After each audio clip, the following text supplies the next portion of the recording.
Stars wamefuzu kwa njia ya nyuma ambao tunasema mshindwa bora, kwa lugha nyepesi wengi wanaweza wakaelewa, tunasema best loser. Kwa nini imani ya Watanzania ilikuwa ndogo kwa Taifa Stars? Imani ilikuwa ndogo kwa sababu ya vitu mbalimbali. Moja, utaanza kuangalia kwenye kipengele cha historia ya mashindano yenyewe. Taifa Stars kwenye historia ya mashindano ndo ilikuwa inafuzu kwa mara ya 4. Mara ya kwanza ilifuzu mwaka 1980. Wakafuzu tena 2019. Wamefuzu 2023. Sasa hivi 2025 ilikuwa ni mara ya 4 Stars anafuzu. Mpaka kufika kwenye mchezo wa jana, kabla ya mashindano haya hayajaanza, imani ya watu ilikuwa ndogo kwa sababu katika michezo 9 ya kule nyuma ambao ndo michezo yote ambao Stars alikuwa amecheza hajawahi kupata matokeo ya ushindi. Hili lilikuwa moja linapunguza imani ya watu wengi kuamini Taifa Stars anaweza akapiga hatua kuelekea mbele. Lakini kitu cha pili ilikuwa ni aina ya wapinzani aliyokuwa amepangwa nao kwenye kundi. Unamzungumzia Tunisia ambaye ni hapa end ukimlinganisha na Taifa Stars. Uganda kutoka kwenye ukanda wa Sekafa bado ni hapa end ukimlinganisha na Taifa Stars. Unamzungumzia Nigeria hapa end ukilinganisha na Taifa Stars. Na haya mataifa mawili kwa maana ya Nigeria na Tunisia tayari wao wana rekodi ya kulichukua ili kombe la AFCON, wana rekodi ya kuandaa mashindano ya AFCON, wameshiriki mara nyingi. Kwa hiyo hili pia lilikuwa linawanyima watu wengi imani ya kuamini Taifa Stars anaweza kufanya kitu chochote. Kitu kingine ilikuwa ni uzoefu wa wachezaji wanaoenda kwenye mashindano kwa maana walioitwa na kikosi cha Taifa Stars. Ukiangalia kikosi ambacho kipo Morocco sasa hivi ni Bakari Nondo Mwamnyeto, Dickson Jobu, Ibrahimu Abdullah, Msuva, Novatius, Dismas Milosh, Kip Dennis na Mbwana Samata. Ndio wachezaji pekee ambao walikuwepo kwenye AFCON iliyopita. Ukiangalia ukipima kwenye ule uwiano wa asilimia haifiki hata 50% ya kikosi kizima ambacho kipo Morocco. Kwa kuna kundi kubwa ambalo limeenda kwa mara ya kwanza kwenye haya mashindano. Ndio wanaenda kukanyaga, hawalijui joto la AFCON likoje, hawajui aina ya ule ugumu wa mashindano haya yenyewe yako vipi.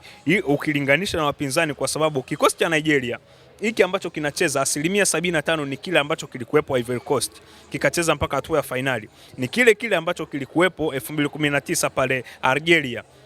Ukija kuangalia pia kwa Uganda wana kikosi ambacho kimekaa kwa muda mrefu, ile cream imekaa kwa muda mrefu sana. Wamecheza mashindano mengi wakiwa kwa pamoja. Ukiangalia pia Tunisia 50% ya kikosi wapo wapi ambao wameingizwa kwenye kikosi, wakina Anbo Madbir, Yan Sas. Lakini wapo kuna kundi kubwa pia ambalo limezoea kucheza mashindano ya AFCON mara 2 mara 3 zilizokuwa zimepita. Kwa hiyo ile experience pia ukilinganisha na hao wapinzani na kikosi chetu cha Taifa Stars ilikuwa inawanyima watu ile ya kuona kama tunaweza kwenda kufanya kitu cha tofauti kwenye haya mashindano. Katika mchezo wa kwanza dhidi ya Nigeria tuweza kupoteza kwa magoli 2-1, lakini performance ilikuwa ya hali ya juu na ikaleta imani kidogo, watu wakiamini kwamba wenda kwa Uganda tunaweza kuchukua alama 3 na kuzua matumaini, lakini haikuwa hivyo. Na baada ya mchezo dhidi ya Uganda imani ikashuka chini tena, wakaamini kwa Tunisia tunaenda kupoteza tena kwa idadi kubwa ya magoli. Nini kimetupelekea sisi kuweza kuondoka na sare dhidi ya Tunisia? Kuna msemo mmoja unasema kwamba imani ni bora kuliko dini. Lakini kuna msemo mwingine wa wahenga unasema kwamba paka mkongwe alimshindi dari, paka mpevu alimshindi dari, kwa maana amelipanda mara nyingi lile dari. Tanzania ukiangalia wapinzani ambao amekutana nao, ukimwacha Nigeria ndo hawana mazoea kukutana, ukiacha ile 1980. Hapa katikati hapa rekodi zinakataa ni lini Tanzania alicheza na Nigeria. Ndio maana mchezo ulikuwa ni mgumu na tukapoteza. Lakini ukija kuangalia mfano Uganda kwenye mashindano ya kufuzu AFCON, kwenye mashindano ya kufuzu CHAN, kwenye mashindano ya Sekafa, ni timu ambazo zimekuwa zikikutana mara nyingi. Unaangalia Tunisia mara ya mwisho kucheza na Tanzania mchezo 1-1 Benjamin Mkapa, ambako ulikuwa ni kipindi kile kocha Etienne Ndairagije ndio kocha mkuu wa timu ya taifa. Kikosi kilikuwa kina Msuva, Samata na Ditra Mchimbi ndio walikuwa washambuliaji kwenye kikosi cha Stars. Hii inakuonyesha nini? Kama wale wakina Ditra Mchimbi waliweza kupata sare mbele ya kile kikosi dume cha Tunisia, basi na hao wanaweza wakapata. Ndio maana nikakwambiaje imani ni bora kuliko dini. Wachezaji wa Stars walienda kwenye ule mchezo wa jana wakiamini wanaweza wakapata kama ambavyo wameweza kumsumbua Nigeria, kama ambavyo wameweza kupata kwa Uganda, kwa sababu kwenye rekodi za head to head Uganda kamfunga mara nyingi Tanzania, lakini kwenye mashindano yao haijawa hivyo. Ni kwa sababu ya yale mazoea ya ukanda Sekafa.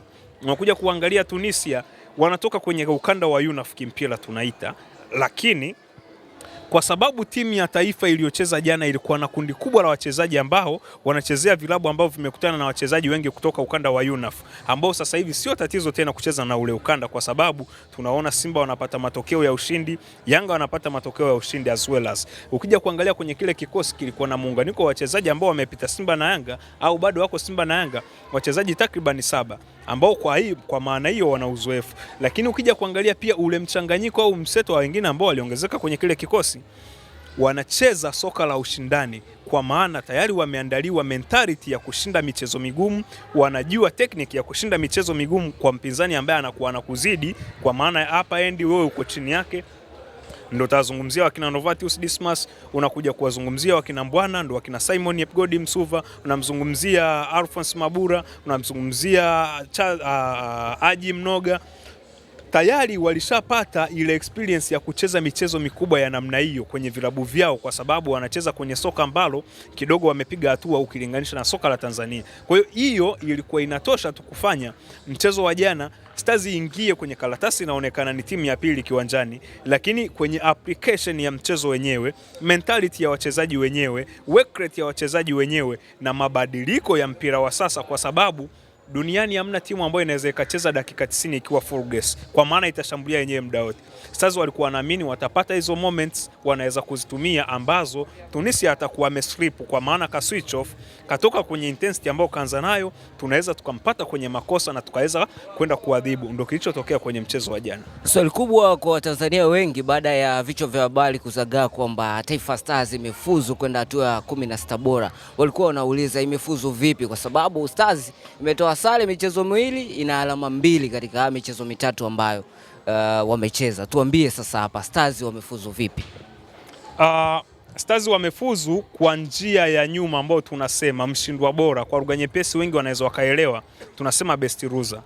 Best loser inatokana na utaratibu wa mashindano kuenda kwenye mtiririko wa hatua zote za kimashindano ambayo tunasema, kwa sababu mashindano yanakuwa na hatua ambazo tunasema zile preliminary huwa zinaanzia na 122, lakini ukianza kushuka unakuja ile 64, unakuja 32 bora. Sasa mashindano mengi ya sasa hivi ambayo yanazihusisha timu ambazo zinakuwa ziko zaidi ya 20 wamekuwa na utaratibu wa kuanzia kwenye group stage wanakuja hatua ya 16 bora, ili tuendelee na ile uniformity ya mashindano yote ambayo yako rasmi yanatumia, kwa maana ya 16 bora, robo finali, nusu finali na finali yenyewe na mshindi wa 3 kwenye mashindano mengine, ili kupata ule mtiririko mzuri na kuleta ile uniformity ya mashindano yale ambayo washiriki wanakuwa idadi kubwa kuanzia zaidi ya 20.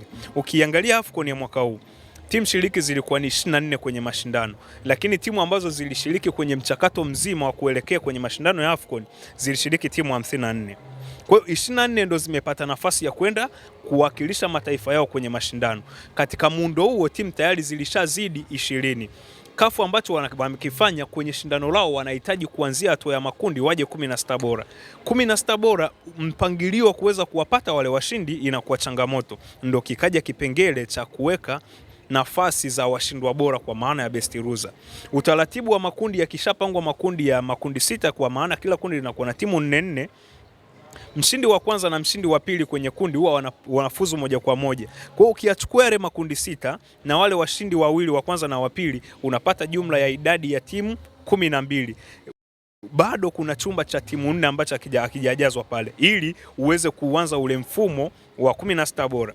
Kwa hiyo CAF wakasema wale washindwa bora kwa maana ya timu ambazo zitashika nafasi ya 3 kwenye msimamo wa kundi lao, ambao watakuwa na idadi nzuri ya matokeo, wao watapatiwa nafasi wale 4 kutoka kwenye yale makundi 6 hii ya kuendelea na mashindano, kwa maana wataungana na wale ambao wamefuzu moja kwa moja. Na hiki ndio kilichokuja kutokea kwa Taifa Stars. Sasa kuna swali lingine ambalo watu wanajiuliza, Taifa Stars ana alama 2 hajashinda mchezo, imewezekana vipi? Kuna vigezo ambavyo CAF wanavitumia, kwa maana ile tie break tunasema vigezo vya kupangilia ule msimamo wa ubora wa performance kwenye shindano husika. Kwenye haya mashindano ya AFCON, CAF wanaangalia timu ambayo inatakiwa kukaa juu kwa maana ya kuongoza inabidi iwe na alama nyingi kuliko wenzake. Timu ambayo inatakiwa kukaa juu baada ya hapo inabidi iwe ina idadi nzuri ya magoli ya kufunga na kufungwa, tunasema goal difference. Lakini kigezo cha tatu ambacho kinafuata pale ni kigezo cha timu ambayo imefunga idadi kubwa ya mabao kuliko timu nyingine kwenye makundi. Kigezo kingine cha nne huwa tunasema ni fair play conduct, kwa maana ya yale matukio yako kiwanjani. Umechukua kadi ngapi za njano, umechukua red card ngapi, na zenyewe ni kwenye consideration au kwenye vigezo ambavyo CAF wanavitumia kwenye mpangilio. Kigezo cha mwisho kabisa, kama hivi vinne vyote mtakuwa mmegongana na mtu ambaye mnatakiwa kusimama pale kwenye namba moja, yani namba moja na namba mbili wote wanafanana vigezo mpaka hapo, kuna ile kamati ya mashindano ya CAF ambayo imeandaliwa, watakaa chini kwa ajili ya kuchezesha draw baina ya timu hizo mbili, timu A na timu B. Kwa maana kama vigezo vitakuwa vimegongana vile vigezo vinne, kigezo cha tano ni cha kamiti ambacho kina option mbili. Option moja ni kuchezesha draw ya kete ambayo tunasema zile draw pool. Kwa maana zikishaingizwa kwenye ile bakuli zitawekwa zaidi ya mbili ili kuwepo na uwiano wa kuchagua kete sawa kwa kila mmoja awe na nafasi ya kuchaguliwa. Wale makamisa viongozi kutoka kwenye ile kamati watachagua timu itakayochaguliwa zaidi ndio itapata nafasi ya kukaa namba moja. Lakini njia nyingine ya pili ni zile timu kuzipa mchezo wa pamoja zikacheze kwa pamoja ili mshindi wa pale aweze kupata nafasi ya kukaa pale. Sasa ukija kuangalia kwenye njia ambayo Stars ameingia 16 bora, kigezo cha kwanza cha kwa maana ya wale best loser kutoka katika makundi yote sita, Stars kwenye alama alikuwa hawezi kukaa wa kwanza kwa sababu kuna timu zimemaliza kama Benini wana alama 3 wameenda, Sudani wana alama 3 wameenda best loser, lakini Stars yeye ilikuwa inagongana kwenye nafasi ya 4 ya Sudani ya Taifa Stars, alikuwa anagongana na timu inaitwa Angola. Ni timu ambazo zimekusanya alama 2 kwa maana wamepoteza mchezo mmoja, wametoa sare katika michezo miwili. Kigezo cha kwanza kilikuwa kinazigonganisha zile timu zinagongana cha alama, wanakaa sehemu moja. Unafuata kigezo cha pili ambacho kile ni kigezo ambacho kinaangalia utofauti wa magoli ya kufunga na kufungwa. Umefunga magoli 99 ukafungwa moja, wewe unakuwa na faida ya magoli 98. Lakini mimi nimefunga magoli 104 na nikafungwa magoli 8 na mimi nakuwa na faida ya magoli mangapi? 98 vile vile. Sasa ukija kuangalia kwenye ile goal difference, Taifa Stars alikuwa na -1 anadaiwa goli moja, lakini pia na Angola anadaiwa -1. Kigezo cha pili hizi timu mbili zikawa zimegongana. Kinafuata kigezo cha tatu. Kigezo cha tatu ambacho kinahitaji timu ambayo imefunga idadi ya magoli ambayo umeyafunga kwenye group stage ambalo ulikuwa unacheza wewe. Kile kigezo ndo kimekuja kumfavor Taifa Stars, kwa maana Taifa Stars kwenye michezo yake mitatu yeye amefunga magoli kwa kila mchezo. Alifunga goli moja dhidi ya Nigeria, kafunga goli dhidi ya Uganda, kafunga goli dhidi ya Tunisia.